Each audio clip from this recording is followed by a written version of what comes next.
It took a little while to find the compact little church of St Mary's as it hides itself away behind the working farm.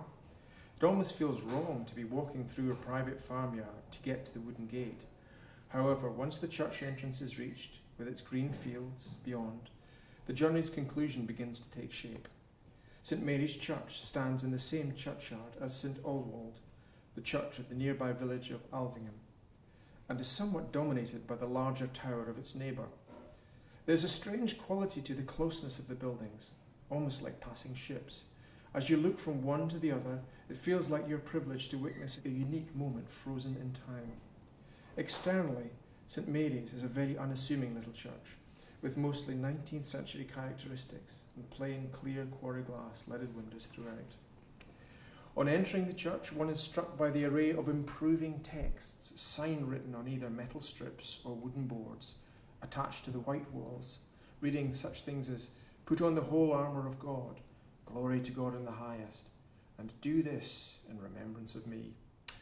There are box pews made in the Georgian style, and on the south elevation of the nave there's a mutilated monument of a knight in alabaster displaying a late 14th century date.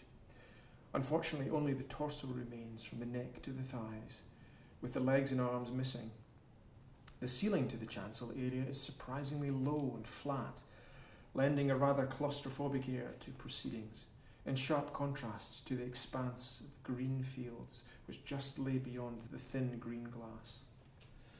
In approaching this design, I wanted to reflect the predominance of farming and livestock in the area, and so there are various four-legged friends making an appearance, including sheep, cows and horses, as well as visual references to arable farming.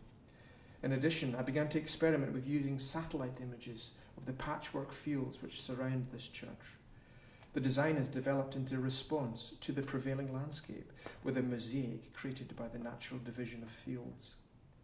The individual patchwork of fields will have handmade antique glass sections bonded to the front face, creating a delicate membrane of colour and texture.